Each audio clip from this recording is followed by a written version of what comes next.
בא אליכם, או שאני הולך למיון של איכילוב במקרה הזה. נכון. אנחנו, כל מקרה לגופו מבחינת הטיפול ההומאופתי, אבל המוקד ההומאופתי נועד לתת פתרון 24 שעות, כולל בערב ובלילה, ושאר המוקדים ההומאופטיים למעשה הלכו לישון.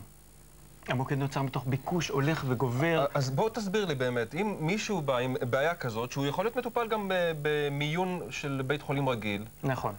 מה אתם תציעו לו? נאמר עם המקרה הזה של המיגרנה החריפה. מה שאנחנו מציעים למעשה טיפול אקוטי. ממש נותנים תרופות הומאופתיות, כאשר חומרת המצב מכתיבה את אופן המתן, אם זה לתת אפילו כל 5 דקות, או לתת למעשה לאורך זמן. אנחנו נותנים טיפול שהוא לא חליפי למיון, ואחד מהנקודות שרציתי לציין פה.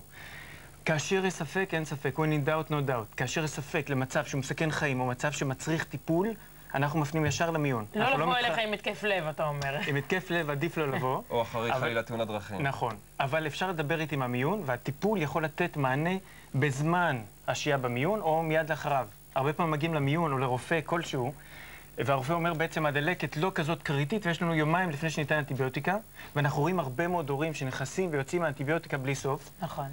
ויש אפשרות לטפל בצורה הומאופתית יעילה מאוד. אבל גם אתה נותן כדור. אני נותן כדור, אבל כדור הומאופתי הוא אחר. אז זה מה שאני מנסה להבין, מה יש בין כדור אקמול, נאמר, או אנטיביוטיקה, לבין מה שאתה תיתן? מה יש בכדור אחר? אוקיי. הכדור עצמו ההומאופתי, הרבה רופאים הרימו בשלב הזה גבה, ולמעשה לקחו חומרים מהצמחים, ממינרלים וכדומה, מעלו אותם שוב ושוב ושוב, עד כדי קבלת כדור הומאופתי. אין בזה למעשה חומר כימי פעיל. מה שקורה ברפואה המערבית, שהרבה מאוד מהטיפולים הם טיפולים כימיים. אני קורא לזה אפילו תחזוקה כימית. אבל גם בצמחים יש חומרים כימיים. כן, אבל המעילה... וגם כשאומרים טבעי, בטבע יש הרבה מאוד רעלים. לא, לא, לא. טבעי זה טריק, כי גם הרואין זה דבר בסופו של דבר טבעי. אוקיי. אז זה לא הפואנטה. אבל הכוונה היא שלוקחים חומר, מעולים אותו שוב ושוב ושוב ושוב, עד כדי כך שיש מעט מאוד חומרים בכלל בתרופה. לא אותו דבר לגמרי. אקמול זה חומר אקטיבי כימי שפועל. מפה גם באה ביקורת מאוד גדולה על הנושא של ההומאופתיה, כי רופאים אומרים בעצם אנחנו רגילים לחומר כימי. נכון. אתה יודע שתמיד אגב, כשפוגשים הומאופת, קודם כל מפשפשים בעברו. אנחנו אומרים דוקטור, אתה הוסמכת, יש לך דוקטורט ברפואה קונבנציונלית? נכון. אני למדתי בטכניון, עבדתי קצת בתור רופא, ואז גיליתי את עולם ההומאופתיה. חזרת בתשובה? האמת, הרבה פעמים אני נשמע כמו חוזר בתשובה, כי גיליתי מקום שנותן ריפוי. אני לא מבקר את הרפואה המערבית, אבל צריכים להכיר בחסרונות שלה. רפואה מערבית למעשה בהרבה מאוד מקרים לא נותנת ריפוי. לחץ דם הוא מאוזן על ידי תרופות כימיות. אני קורא לזה תחזוקה כימית. סכרת, אין ריפוי, יש תחזוקה. דיכאון, אין ריפוי, יש תחזוקה. וההומאופתיה יכולה להציע ריפוי ולא תחזוקה? אני עוסק ברפואת ניסים. יש ילדים זה כבר מתחיל להישמע... חוזר בתשובה. בגלל זה אני בא... חוזר בתשובה. אני בא עם שלט עם הדוקטור, למרות שהרבה מאוד הומאופתים הם לא דוקטור, והם לא פחות טובים. הרפואה ההומאופתית מעלימה שקדים, מורידה פרוסטטה. ילדים פשוט הופכים להיות בריאים, אנחנו רגילים לראות ילדים עם נזלת. אתה לא תסכים לתת לילד אנטיביוטיקה, נאמר? מידת הזהירות והחיות היא לא תיתן בקלות כמו רופא רגיל. נכון, אבל יש מצבים שאני אומר, עכשיו אנטיביוטיקה, והמטופלים מרימים גבה. עכשיו אנטיביוטיקה נקודה. בוא אלה אחרי זה, אנחנו נראה מה קורה. אם ילד עכשיו מדלקת גרון, ויש לו נגיד סטרפטוקוק, סטטיסטיקה רפואית מדברת שתוך 10 ימים סטרפטוקוק קיים, יש סבירות להתפתחות בעתיד של מחלות פרקים, מחלות לב וכדומה. במצב כזה אני לא לוקח שום סיכון, טובת הילד אל מנגד עיניי, הוא יקבל אנטיביוטיקה, הוא יבוא אליי, בעזרת השם, שוב, בחזור בתשובה, כדי לקבל את הטיפול, כדי שהוא לא יהיה חולה. אני רק אגיד מילה.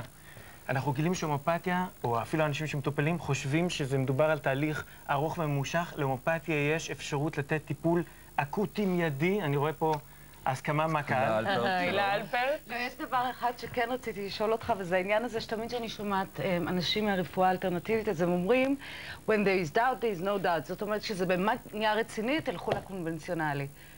ככה זה תמיד נשמע לי, זאת אומרת, מין, אנחנו על הפרח, אבל כן, כשזה רציני, חבר'ה. אני אגיד לך, בהתנסות שלי, אנשים מדיכאון עמוק יוצאים, אנשים נמנעים מניתוחים, אנשים, אני מדבר על טיקים בילדים, אני מדבר על מכלול גדול של דברים. דוגמאות, תן לי דוגמה. יש ילד בן 11 שמגיע להם טיקים, מזה 4 חודשים הולכים מתגברים.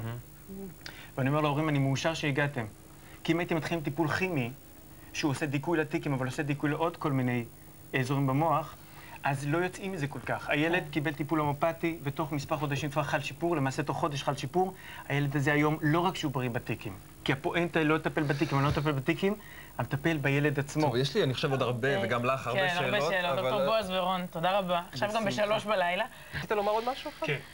אני אשמח להגיד על שני דברים בקצרה מאוד מאוד. ממש קצר. ממש קצר. אחד זה השפעת. יש טיפול הומאופתי מדהים לשפעת. אפשר למנוע את הקריסה של בתי החולים. שוב, לא מצבים מסכני חיים, מבוגרים וילדים. דבר שני, טיפלנו מלחמת לבנון בצפון, הצוות שבעצם הקים את המרכז שלנו. יש טיפול הומאופתי אקוטי שמתאים לפוסט-טראומה. הייתה ידיעה בידיעות אחרונות שדיברה על ילדים שהחמירו שנה אחרי. כן. יש טיפול גם שנה אחרי להציל את האנשים האלה מהתפתחות של מחלות כרוניות בעתיד. תשמע, צריך לאזן טיפה, אם היה פה רופא קונבנציונלי, הוא היה לו הרבה. אין בעיה, אני גם פה. כזה אני אעבור צד עכשיו. בכובע השני. הפסקה קצרה לפרסומות ואחר כך... יש לרפואה גם מה לומר הרבה פעמים גם נגד הטיפולים האלה, אולי נעשה... אחרי הפרסומות...